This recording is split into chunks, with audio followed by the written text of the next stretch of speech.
ఇది కేవలం సమాచారంగా మాత్రమే భావించండి. వైద్య నిపుణులను సంప్రదించండి. పేదవాడి పక్షాన నిలబడతా, ప్రజా గొంతుకై నినదిస్తా. వాయిస్ ఆఫ్ వాయిస్లెస్, తెలుగువారి మనస్సాక్షి, సాక్షి టీవీ. సాక్షి టీవీ ప్రసారాల కోసం మీ స్థానిక కేబుల్ ఆపరేటర్ను వెంటనే సంప్రదించండి. డయాబెటీస్ వాళ్ళకి ఈ ఒక టిప్ చెప్పి వదిలేకుండా ఒక డే మొత్తం త్రూ అవుట్ ద డే ఎలా డైట్ ఫాలో అవ్వాలి కూడా చెప్తున్నాం. సో రెడ్ రైస్ దొరుకుతాయి కదా మనకి, దాన్ని నవారా రైస్ అంటారు. అద్భుతంగా పనిచేస్తాయి. నేను ప్రీవియస్ వీడియోస్లో కూడా చాలా వరకు చెప్పాను. ఆ రెడ్ రైస్ గుప్పడంత రైస్ని మంచిగా ఒక 2-3 గ్లాసులు వాటర్ వేసి ఉడకబెడితే మంచిగా రైస్ సాఫ్ట్గా అవుతుంది. దాంట్లో కర్రీస్లో కలుపుకొని తింటే ఒక వైట్ రైస్ తిన్నా కూడా తృప్తి ఉండదు. ఆ రెడ్ రైస్ వల్ల బాడీ బరువు ఎక్కువ ఉంటే బరువు తగ్గుతాము. సో కొంతమందిలో షుగర్ని బాగా కంట్రోల్ చేయడానికి యూజ్ అవుతుంది.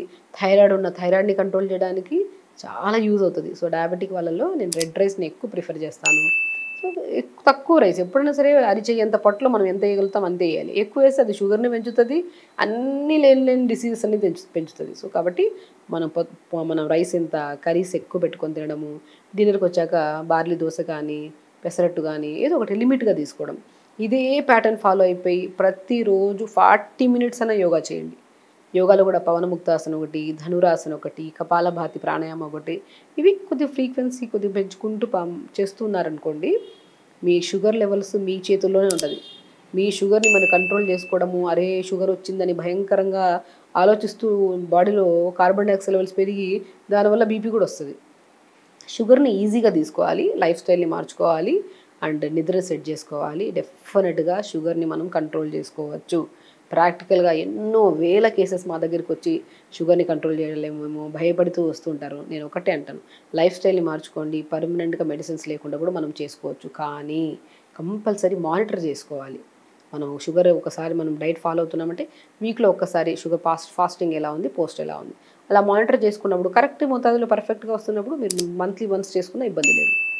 లైఫ్ స్టైల్ మార్చుకోండి, రెగ్యులర్ ఫిజికల్ యాక్టివిటీ పెట్టుకోండి అండ్ లో గ్లైసెమిక్ ఇండెక్స్ ఫుడ్స్ తీసుకోండి. షుగర్స్ అనేవి కంప్లీట్ జీరో చేయండి. మనం డయాబెటిక్ వాళ్ళే కాదు, హెల్దీగా ఉండాలంటే ఎవరికైనా మనం షుగర్స్ని బంద్ చేయమంటాం. ఎందుకంటే డయాబెటిక్ వాళ్ళకి అరే మేము ఏదో షుగర్స్ బంద్ చేస్తున్నాం, మేము ఒకరే బంద్ చేస్తున్నాం, మాకేదో పెద్ద డిసీజ్ వచ్చిందన్న అపోహలో ఉంటారు. నాట్ ఓన్లీ డయాబెటిక్ వాళ్ళే కాదు, ఒక మనిషి హెల్దీగా ఉండాలంటే ఖచ్చితంగా షుగర్స్ అనేవి బంద్ చేయాలి. వీళ్ళందరం బంద్ చేస్తున్నాం కాబట్టి మనకు ఒకరికే బంద్ చేస్తున్నామన్న ఇదిలో తీసేసి షుగర్స్ కంప్లీట్ బంద్ చేసి నీళ్లు ప్రాపర్గా తీసుకుంటే కరెక్ట్ మొత్తంలో పడుకుంటే టైంకి మనకి డయాబెటిక్ రాదు. ఒకవేళ వచ్చినా కూడా మనం జాగ్రత్తగా లైఫ్ స్టైల్ని మార్చుకుంటున్నాం కాబట్టి చేస్తున్నందువల్ల డయాబెటిక్ కంట్రోల్ అయింది.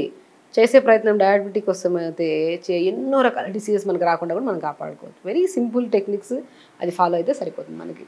సో చూసారు కదా మనకి డయాబెటీస్ అనేది ఎందుకు వస్తుంది, దానికి కారణాలు ఏంటి, అదేవిధంగా మన లైఫ్ స్టైల్లో కొన్ని చేంజెస్ వల్ల ఎలా మనం డయాబెటీస్ని కంట్రోల్ చేసుకోవచ్చు అన్నది చూసాం కదా. సో దీన్ని ఫాలో అయితే మనం మన షుగర్ లెవెల్స్ కానీ ఇటు డయాబెటీస్ని కానీ కంట్రోల్ చేసుకొని హెల్దీ లైఫ్ని లీడ్ చేయొచ్చు. Thank you so much.